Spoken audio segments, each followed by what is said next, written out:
Okay, good morning. Um, we will go ahead and get started. Thank you all for joining the Advocacy Cafe session this morning with us. If you are on the webinar or if you are on Facebook, please take advantage of placing your comments or your questions in the chat. I will be keeping an eye out on both. We definitely want to have this panel discussion be as interactive as possible. So thank you all for joining us today. And if you would like to introduce yourself on the webinar, please do so we know who's here and who's joining us. As you all know, my name is Teresa. I am the Director of Communications and Training for the New Mexico Coalition Against Domestic Violence. I am also joined today with Alexandria Taylor, who is the Deputy Director of the New Mexico Coalition of Sexual Assault Programs. Also, Tori Jacobus, who works for the City of Albuquerque and is the head of the Office of Civil Rights and managing assistant city attorney in the office of the city attorney. We also have Nicole Rogers, who is the founder of Wellstand Foundation, and Malia Luarki, who is also the founder of Indigenous Women Rising. So we are so happy to have you all here for this panel discussion in discussing the Crown Act. And maybe if you all would take a moment to go around the room, beginning with Alexandria, Tori, Nicole, and Malia, to introduce yourself and let everybody know who you are and what you all do. Thanks, Teresa. I'm over here screaming at the attendees list because I see Jennifer and Opal and Perry and Rachel and Sandy, all my people. So I'm always so excited whenever I'm sharing space with you all here at the DV Coalition and all the programs. It's like, that's my heart space. Folks don't know I used to be the executive director of a domestic violence program, Valencia Shelter Services. So this is really home for me. So thanks for having me here. As Teresa said, I am the deputy director at the New Mexico Coalition of Sexual Assault Programs. So working directly alongside you all at the DV Coalition and as well as our Coalition to Stop Violence Against Native Women. And I've had the fortune of spending really the last 9 months organizing in community around passing the Crown Act here in New Mexico, which I know we'll go much more into as well. So I'll stop there. Hey, good morning. I'm Tori Jacobus. My pronouns are she, her, and hers. I run the Office of Civil Rights for the City of Albuquerque. And in that role, I enforce the city's human rights ordinance and offer protections against discrimination in employment, housing, and public accommodations. And so also, like Alexandria, in the last 9 months, I've been working on expanding those protections to include natural hair discrimination for Black women, but also to extend that to everyone to prevent grooming discrimination. And we've already been able to do it at the city level, and we're working on it at the state level. And we will share many more details about that with you all as we continue. Thank you. Hello, my name is Nicole Rogers, and I am the founder of Wellstand Foundation, and I also work at UNM Hospital and do a lot of domestic violence advocacy there with our nurses and teaching them basically how to handle and help folks that are coming into our hospital for help around these areas. And I'm excited to be here with the ladies. Part of my passion is also making sure African Americans in our state can thrive, and the Crown Act is one of those ways that we can make sure we could do that in education and also in the workforce. So I'm so glad to be here. Hi, I'm Malia Luarki. I'm one of the co-founders for Indigenous Women Rising. I'm a full spectrum doula, a lactation consultant, and I also do a little bit of education with sexual assaulted people who are deciding to have a birth or who are deciding to birth naturally or in their homes with their partners and their families. And I'm also been working alongside these beautiful women doing this amazing work for the Crown Act for the state of New Mexico. So thank you for having me today, and I'm excited to have this conversation. Thank you all for being here and discussing this. It is so important for our programs. Can you start off, Alexandra, to let us know why is the Crown Act so important, and how did you come across it? Yeah, that's a great question. So the Crown Act stands for Creating a Respectful and Open World for Natural Hair. And it is actually a national movement It passed in California in 2019. And this movement was started by a group of Black women who were working, called the Joy Coalition, who started working with Dove after they ran a rather problematic campaign where there was a Black woman who washed with Dove soap. And then after she washed with the soap, she turned into a white woman.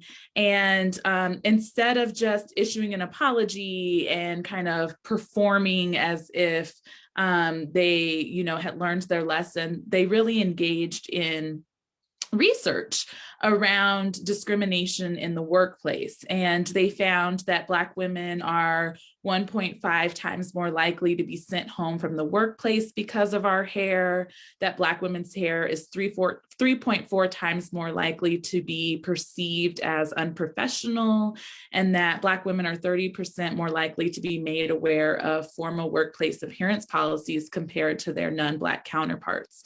So, actually, a high school senior, Augustine Leon Sines, was researching policies and started researching the Crown Act.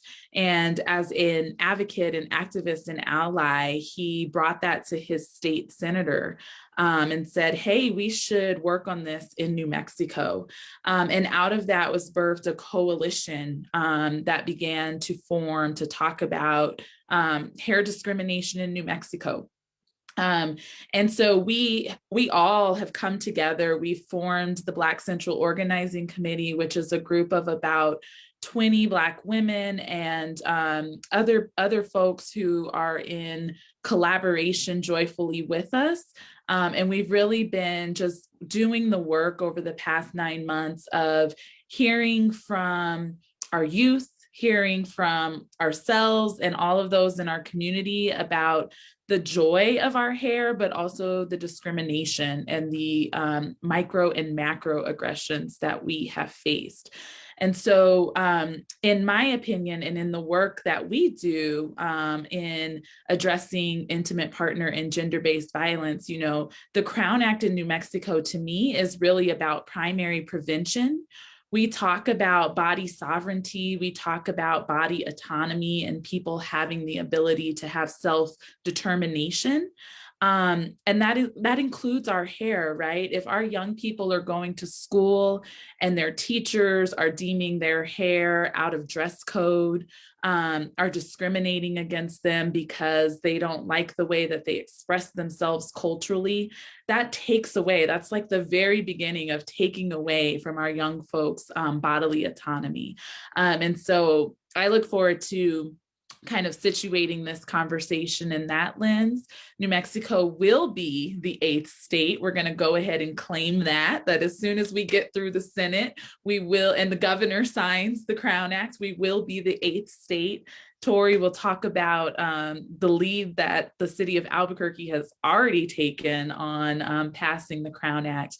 But yeah, I think at the root of it, it's about people being able to express themselves that's authentic to their cultural identity without someone else saying otherwise. Yeah, absolutely. Like to be yourself, right? And to create that confidence, like not take it away, right? Especially within our children. But let's go into that conversation. Tori, if you want to educate us on that and, learning that we're the 8th state, that's fantastic. Yes, thank you. Before I get on that, I want to acknowledge that you all probably saw me speaking over here to the right a few minutes ago. I'm not going to apologize for it because I don't think I have anything to apologize for, but I want to acknowledge it. My 9-year-old is here and she's in the middle of her school day, and so she pops in periodically to update me. I know that many of you are in the same circumstances with school-age children at home. So just want you to know we are all in the same boat and we are all doing the absolute best we can in the midst of a pandemic. Absolutely agree. You do not have to apologize about that. I have 2 of my own, so they come in and out. I'm actually surprised she didn't pop on camera. She likes to some days. Okay, so Crown Act in Albuquerque specifically. this story is a little personal for me. So I went to college with this wonderful woman named Wendy Green. And Wendy is a national civil rights lawyer. She's a professor at Drexel Law School. And so at homecoming in 2019, you know, we're having our tailgate and just having a blast. And she starts telling me about what she's up to. And she was up to the Free the Hair movement. That's been a key part of her legal scholarism for at least 10 years. Her research has been around grooming codes and natural hair discrimination. And so she told me about her work, and then she told me about the Dove Coalition. And I thought, that is fantastic. I hope one day we can bring this to New Mexico. But I just couldn't conceive of it coming soon, because we're told so frequently that there aren't enough Black people in New Mexico to put forward laws and rules and policies that directly impact us. But even so, I came back to work, and I talked to my chain of command, and I said, this stuff's happened on a national level. I want us to start being part of the conversation. So what we did initially is the city updated their administrative instruction regarding discrimination to include language about race-based discrimination, well, to expand the race-based discrimination conversation to include hair textures and hairstyles that are more frequently used by Black people and Black women. And that was our first step. And then maybe 2 months after we passed it, I hear that Augustine, the high school student who Nisi had mentioned, had already started movement at the state level. So it was just so perfect. It was the next part of the conversation to pitch in and help with that and to do everything I could there. And then parallel to that, Councilor Senna of Albuquerque City Council heard about it and wanted to go ahead and make the moves to make it externally facing for the city of Albuquerque. So we worked with her to get the city ordinance updated. And on January 4th, the Albuquerque City Council voted unanimously to include the Crown Act amendments. And so what that did is it updated the race definition to include hair texture, volume, hairstyles, all that are connected to race or culture. We also added a definition for cultural headdresses to expand beyond just hair, but to also protect those who wear hijabs or other headdresses related to their religion and culture.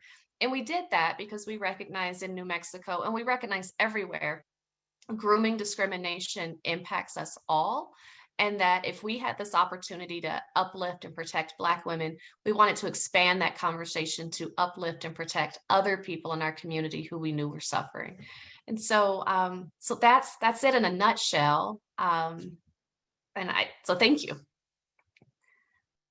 No, perfect. Thank you so much for telling us about the backstory, because that's important, right? Like, how did it come here? How did it get started? What ramped it up? And I'm really happy to hear that Land Santa took that on. And, you know, that story with getting it to the state, that's fantastic. So maybe Nicole, if you want to talk about your organization and how the Crown Act is important for you.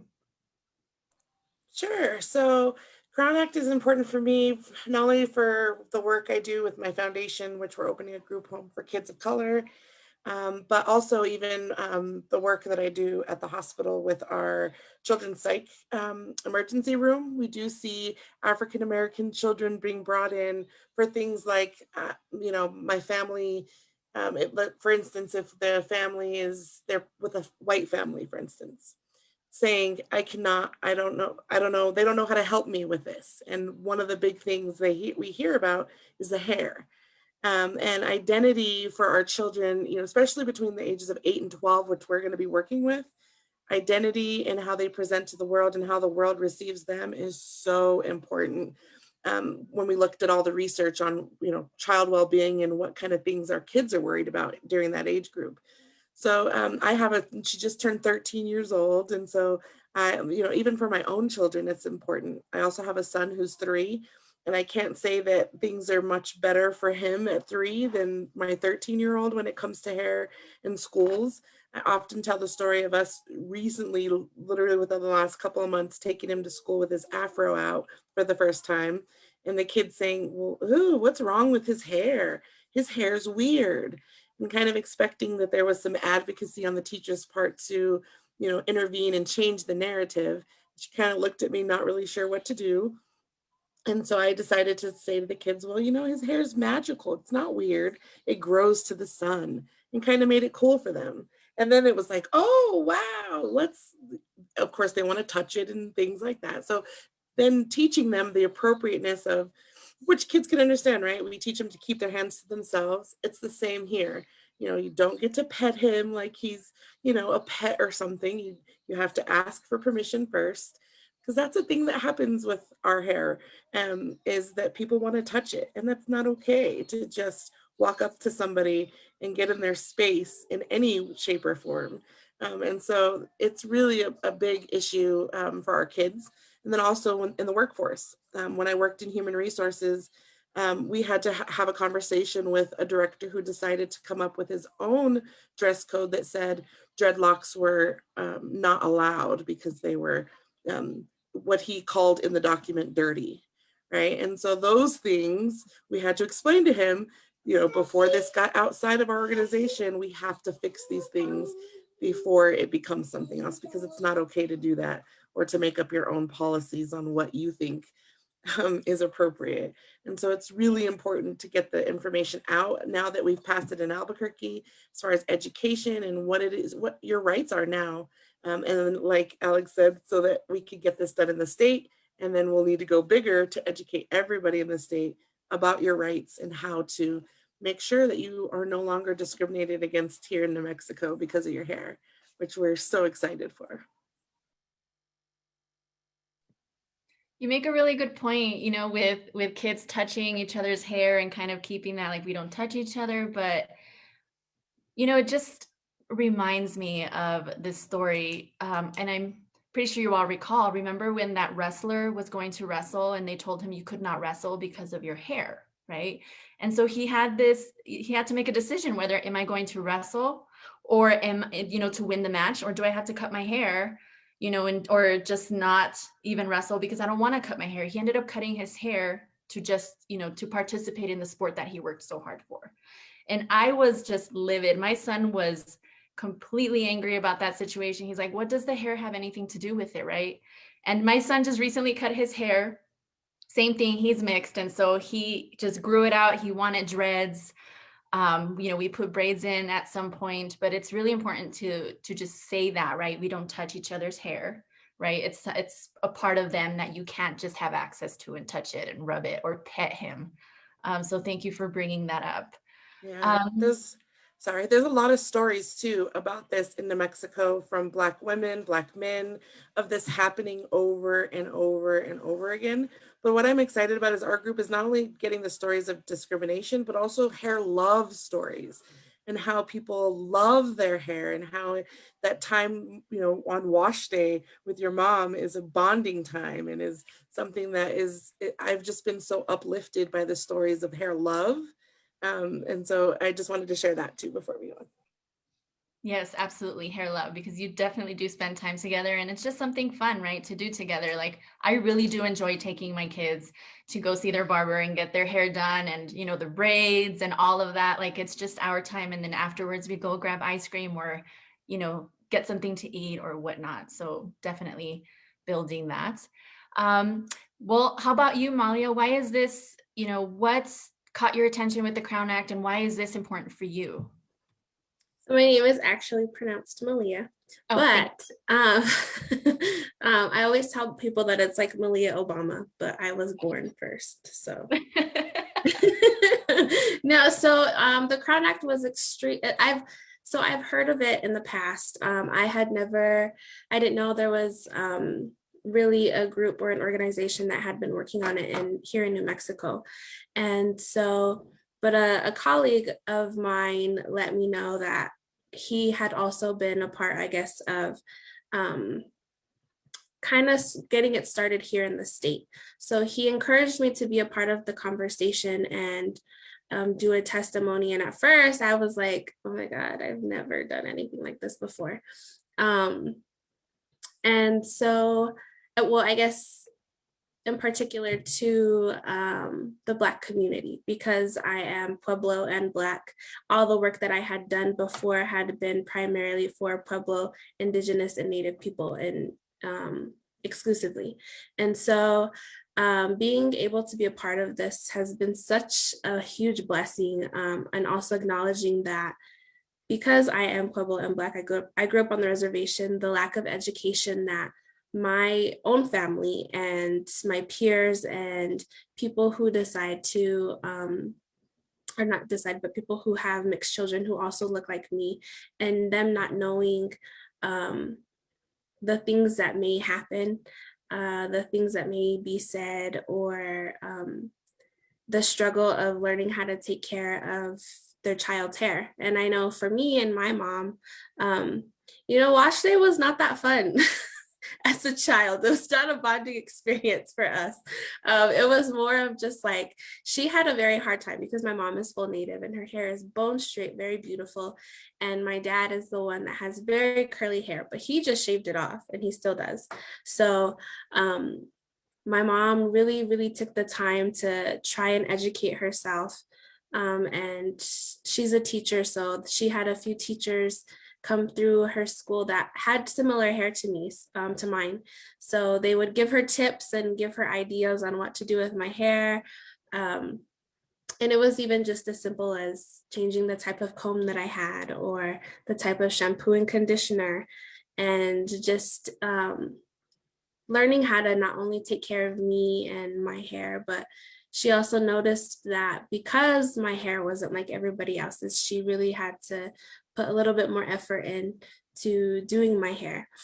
And so as I got older, I noticed that there was a lot more younger children who have hair like me and who are constantly proving how Native they are, or how Black they are, or how whichever they are. And also having a hard time figuring out how to love their hair and figure out what to do with their hair. And so for me, like I'm the oldest of 6, so I'm just naturally a big sister. And so anybody who's like a lot younger than me that have questions or anything, and I've had like aunts and cousins who already have children and classmates come ask me questions, and I'm like so thankful that I'm here as a resource to give them this information, because we didn't have that. And also my siblings, my two siblings, biological siblings, they both have super bone straight hair too. So I was the only one that was blessed with this big, beautiful curly hair. But even at that, just acknowledging that the Black and Pueblo or Indigenous children that are here, just giving them validation and recognition, and also giving them any resources that I'm able to help with. So that has been a huge, huge part of why I started in doing this, but also acknowledging that the people that I do help or exclusively help, the Native and Indigenous people, while we do want our kids to go off and leave the reservation, our youth to leave and go to all these big prestigious schools, we also have to prepare them for the fact that the world isn't very nice to us, and it has everything to do with our appearance. And so preparing them for an unfortunate event that had happened here in New Mexico, where the teacher cut the student's hair at Cibola. And so them having to be aware of that is also very traumatic for them. And then wanting to go and do all of these things and figure out their lives, that's a whole different realm. And so being able to also be a part of that, and particular to the Crown Act, has been very, very rewarding. So thank you. No, thank you. Thank you all for sharing your stories and how this is personal for you all and why this is important for you. I just think it really does shed some light in things that maybe people don't think about, right? Like cutting somebody's hair is like cutting a part of them and not allowing them to be themselves and have confidence in being that, and wearing the hair that, in any way that they want to, and that being that professional. Like recently, even the Air Force and the military have started to change their requirements as well, which is fantastic. So what do you all see in future happening, or what do you all hope to happen after this Crown Act is signed off and it's here and it's, what do you all see or hope to see? Well, I think there's a lot of education that's going to happen. Over and over and over again, we hear people who are like, we didn't know this was an issue, or like, it's ridiculous that it's 2021 and we're needing to pass laws to address this, right? And so, I think that there's going to be a lot of education, and this spans, it's not just like schools and workplaces. This is our lives. It's like our existence, right? And I just think about all of the different areas in our daily work, like as advocates and at our programs, that we are not exempt from bias, from holding biases and judgment. As people are coming to seek services at our programs, we too are in many ways public accommodations, right? And so the education around addressing those implicit biases that we may have, right? When I locked my hair, someone asked me, oh, does that mean you're not going to wash your hair anymore? And if you know Niecy Taylor, you know that is like nothing that should have ever come out of your mouth, right? But there's just all of these preconceived notions that are wrong, that are rooted in bias and judgment around our hair and the unknown of that. Born and raised in New Mexico, working in rural New Mexico. When I worked in Valencia County, there's not very many shops I could go into to get the products I would need to care for my hair, right? And so when we talk about being culturally responsive, yes, responding to Black folks coming to our services is much deeper than our hair, but something as simple as making sure that people have access to what they need to care for themselves and their body is something that's not just readily available in all parts of our state. Outside of some of our major areas, a hair shop is hard to find in our state, right? And so understanding like the relevance of that to our overall well-being, that taking care of our hair, taking care of ourselves is a part of our overall healing and well-being. And so I see lots more conversations happening around the Crown Act. Us really starting to look at other ways that we can provide policy advocacy that impacts the Black community in our state. Thank you. Thank you for addressing that.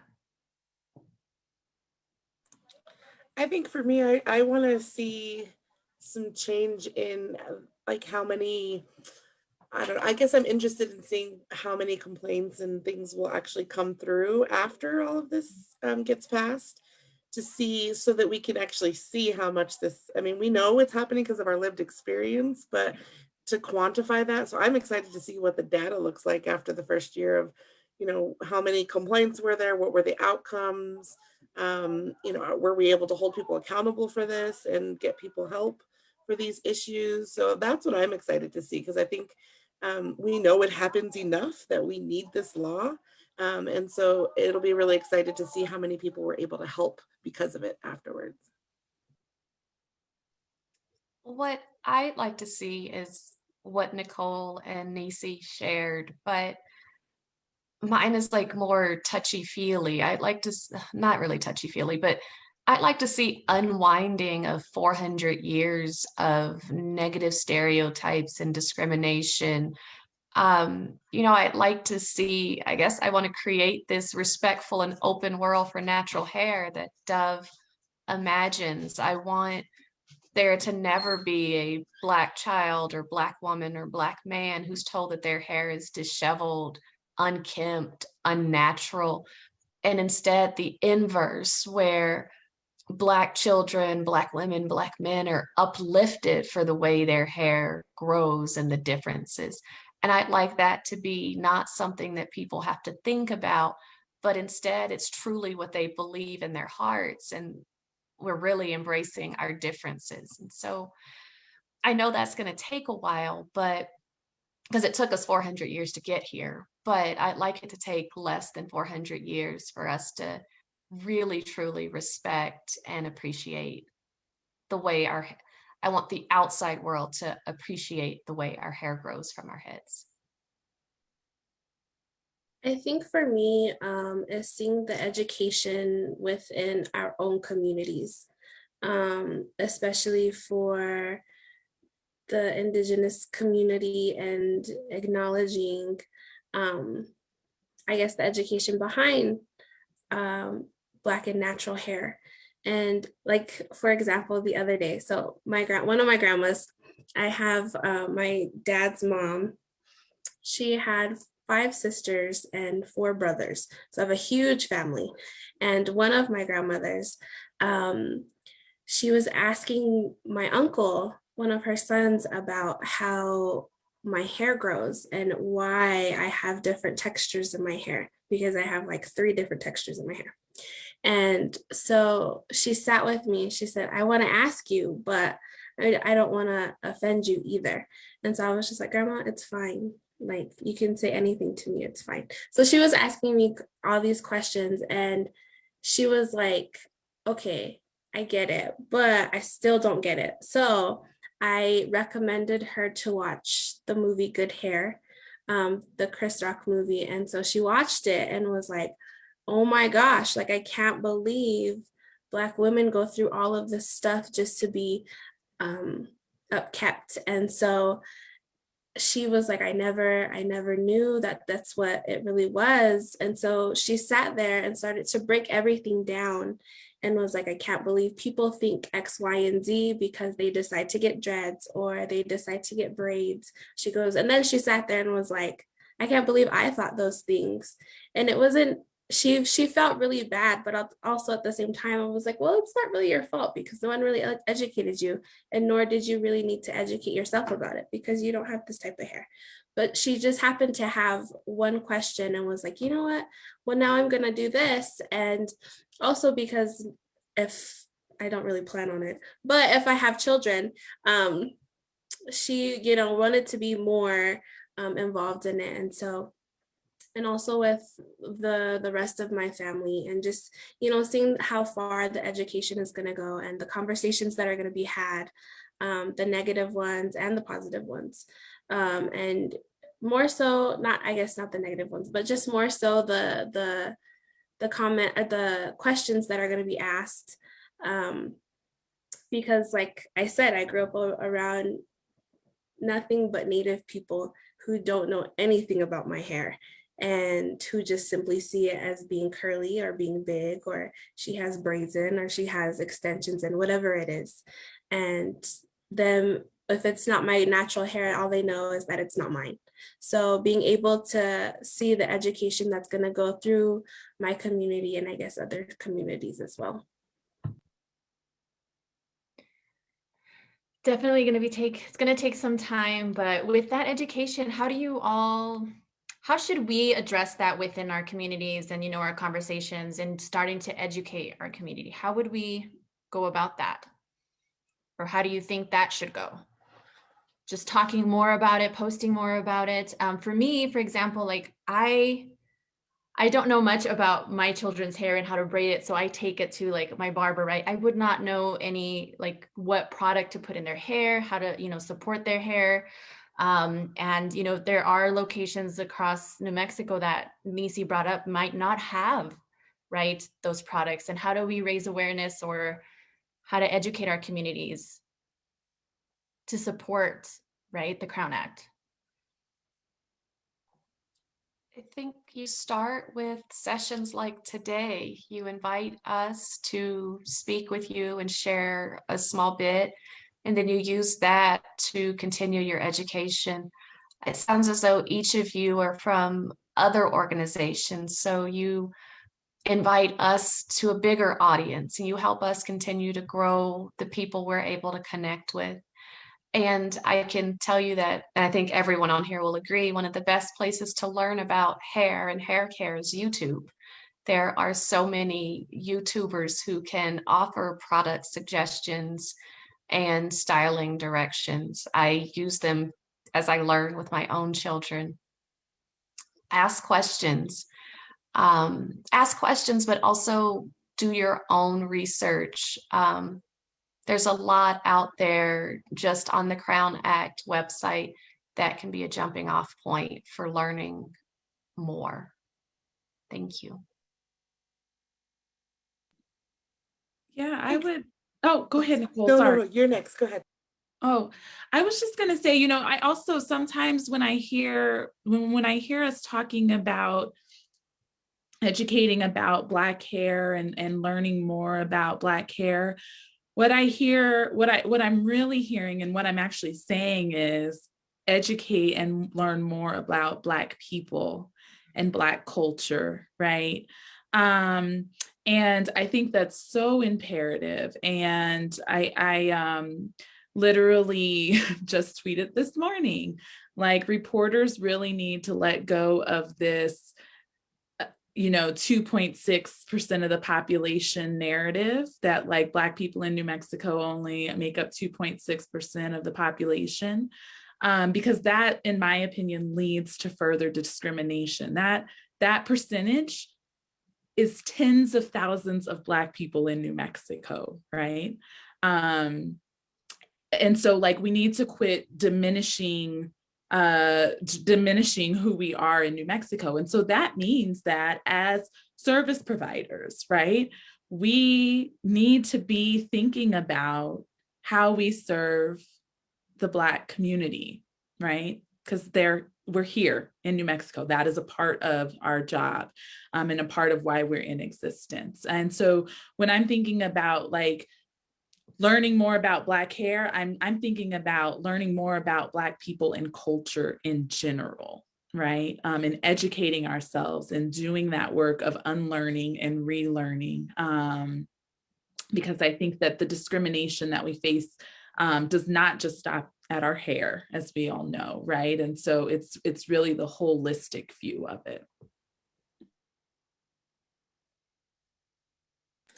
I think I was going to echo the same thing. It's really just about getting to know Black people, and not, like, I caution you, don't go to the only Black person you know in the office and have that conversation. I mean, I think it's more of organically and sincerely saying, I want to learn more. And I think it also, I mean, you can educate yourself. I think that's like Tori said, there's tons of things online.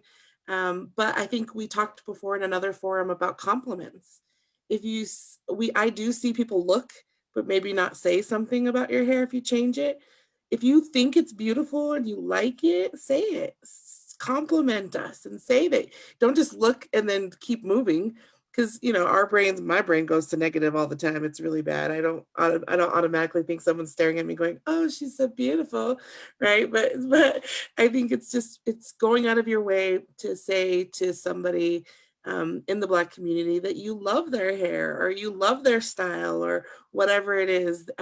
We need that. We need the love. So I think that that's another way of paying it forward, is just, if you see something that you like, say it. Say that you love it.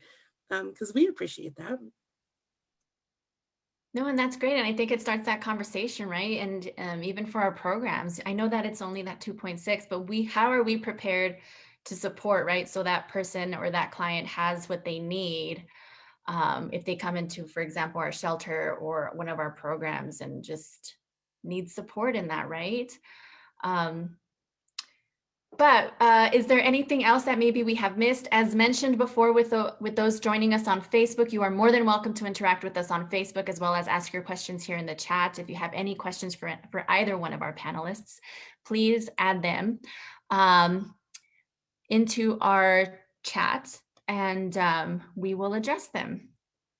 But maybe if you want to go around the room and see if there's any events that are coming up for you all that you all would like to mention, or what you all have going on in regards to the Crown Act. And if you maybe want to discuss or talk about the Black Central Organizing Committee that you all are a part of.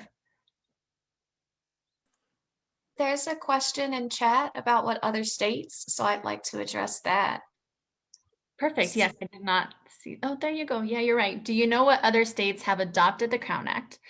I have not heard about the Crown Act. This is a topic that needs to be addressed in Louisiana? Yes. Okay. So thank you. I have a list. I have to read it because I can't remember it. But the other states are California, they were first, New York, New Jersey, Virginia, Colorado, Washington, and Maryland. And then there are 9 cities other than Albuquerque, and New Orleans is one. New Orleans passed their Crown Act amendments just recently, I believe in December. The others are Cincinnati, Stockbridge, Georgia, that's right outside of Atlanta, Kansas City, Missouri, Greensboro, Durham, Covington, Kentucky, Columbus, Ohio, Akron, Ohio, Newburgh Heights, Ohio. So Ohio's getting a lot of action right now. And then counties are Montgomery County, Maryland, Broward County, Florida, and Dane County, Wisconsin. So it's still a very small movement that we are hoping to see grow exponentially over the next few months and years. Thank you for addressing that. I did not see that question, so I apologize, but thank you for seeing that on there and addressing who else is involved with this across the country. There is another question from Bianca. For shelters, would there be any certain products that would be smart to keep on hand, basics for different hair, which you all would recommend or where to go? Wide tooth combs. Okay. So frequently when free products are given out, they have this little tiny fine tooth comb that would just get stuck and break off in most of our curly or textured hair. So just stock some wide tooth combs. That's a really simple, small something. And picks are nice too, because they help create some of the volume, or men tend to use them to shape their hair. Those are 2 small things. I just want to say we have done a lot of panels, and that I love that question, Bianca. Thank you. Like, that's the first time we've gotten that question, and that's really cool. And gosh, the thing is, like Malia was saying, I have 3 different textures in my hair. Like, that's the way our hair naturally grows. I really love that question. I agree with Tori 100% on the wide tooth comb. And maybe even like some natural oils, right? For our scalp, especially here in New Mexico, that's really, really dry. So, like a good coconut oil or jojoba oil or something that nourishes the scalp, and they sell like the little bottles of those oils in the store too. That's a really basic and good thing to have to just nourish our scalp. Thank you for asking that, Bianca. That's really cool. That was a I really think also, oh, sorry. Also just probably like a little spray bottle, just like of what that they can put water in, because like Nisi said, because it's super dry hair and water, our hair is just like a beautiful plant. It just sucks up all that water. And so I think that would also be a good thing to carry around too, because I know I'm just throughout the day when it's curly, I'm just like, because I live with my grandmother and the heater is on like crazy, especially now that it's snowing. So I'm like walking around with all my butters and my spray bottles to make sure that I'm well moisturized. I think also we've gotten really lucky in that, at least in Albuquerque and Santa Fe, it's not as hard to find the black hair products anymore. And so even Walgreens and Target have a small collection. And Target has Shea Moisture is a pretty popular line. And it won't work for everybody, but it is a good entry line. And they have lots of sample sizes for a few dollars. I can't remember if Walgreens carries the samples as well, but that's a good product that is widely accessible that you can grab to have on hand if someone needs something urgently. And then Alexandria also mentioned shea butter and cocoa butter. Yes, the butters are fantastic. They're heavier, but sometimes heavier is what our hair needs, especially in this desert dryness. And another oil I like is avocado oil.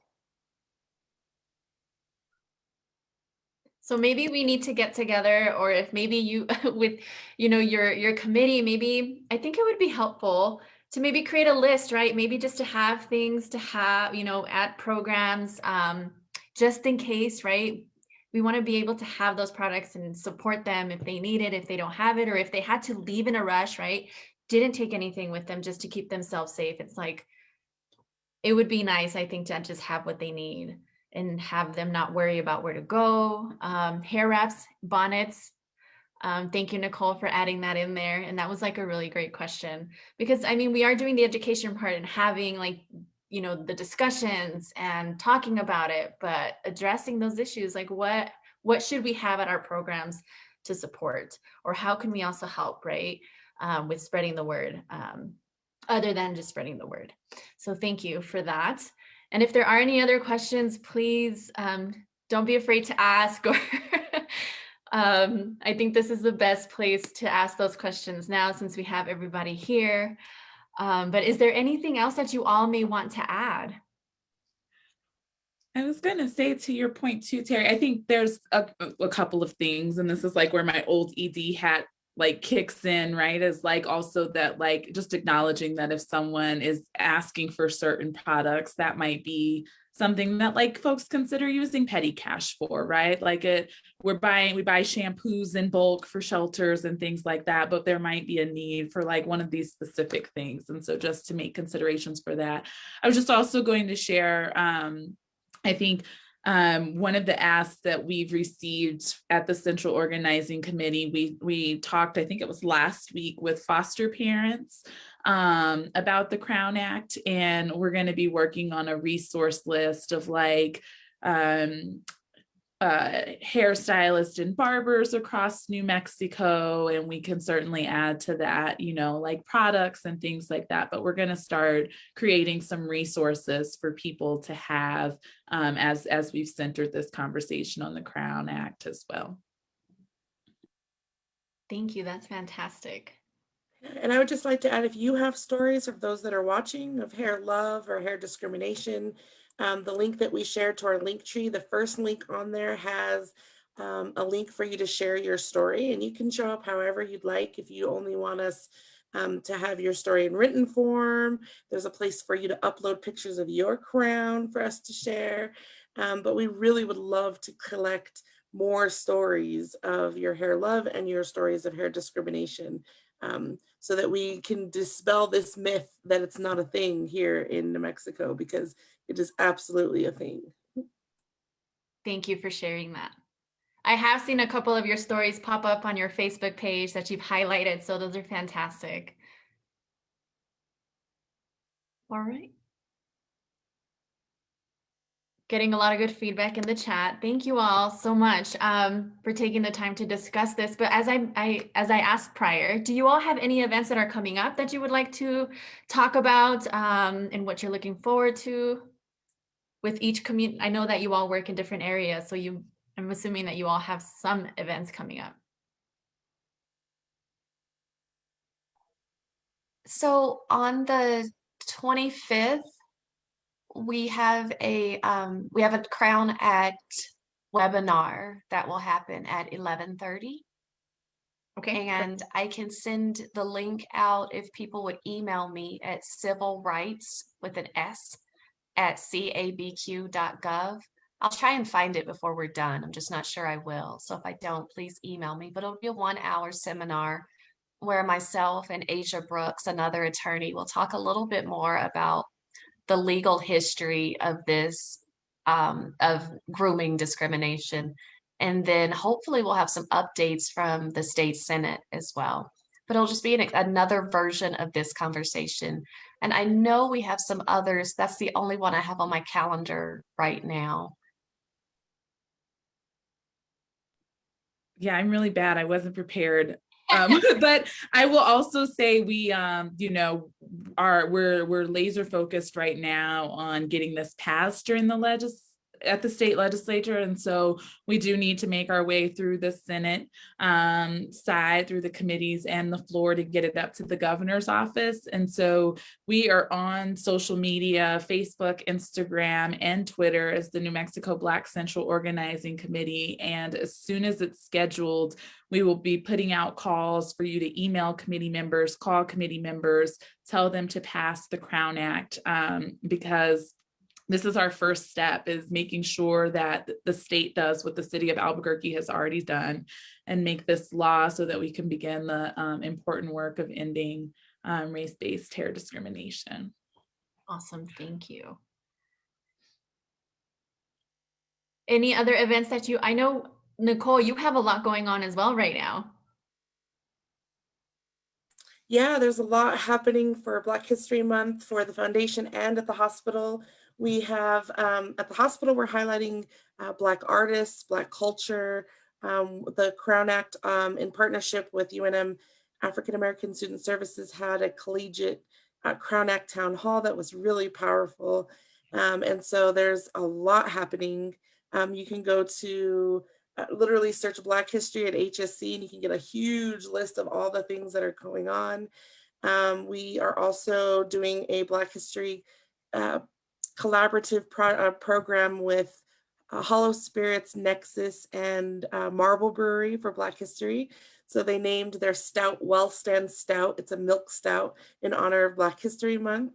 So I don't even like beer, and I actually liked it. It was good. I was like, oh, okay, I could do this. So all 25% of the proceeds from those things will come to the foundation to be able to open our first group home for kids of color. Hopefully July. We're getting ready to start applying for licenses and searching for a house in the International District. So really excited about that, because there's a lot of kids, African-American kids specifically, that fall through the cracks. And we'll be working with your group as well for advocacy for those kids that have been witness to domestic violence or even their own ACEs. So we'll be definitely working with you guys a lot as we move forward with the kiddos. Thank you. What about you, Malia, right? Malia. Malia. Just like Nisi, I also was not prepared, but so far, I know for my org, we have also been very, very engulfed in the state legislature this session. So we cover the entire spectrum of reproductive justice, from sex education to abortion work and then to birthing work.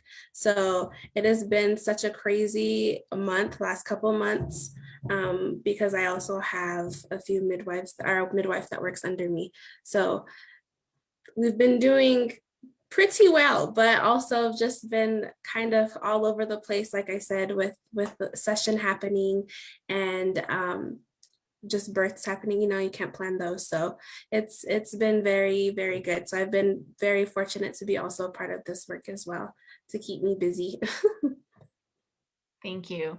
Thank you all for taking the time to have this very important discussion and being as informal. Thank you so much for taking the questions and taking the time to do this today. We are really grateful to have you all. For those of you joining on our webinar, you will be getting a certificate for attending today, as you normally do. And this session is recorded as well as on Facebook. And again, please share with your communities to spread the word. And if there's any way that we at the coalition can support or help you all, please let us know. Thank you again, really, for being here today and talking about the Crown Act and why it's so important for our communities. Thank you so much for having us. Absolutely. Thank you. All right, well, if anybody, if nobody has any more questions within the chat or the webinar, we thank you for your time. It is almost 12 o'clock, and we hope that you all enjoy the weather today. It's snowing where we are, but have some lunch, stay warm, and make sure to attend the events that Tori called out. Nicole, she's doing amazing things. Alexandria, and all of you, we're just so grateful to have you all here, and enjoy the rest of your day. Thank you. Thank you. Bye.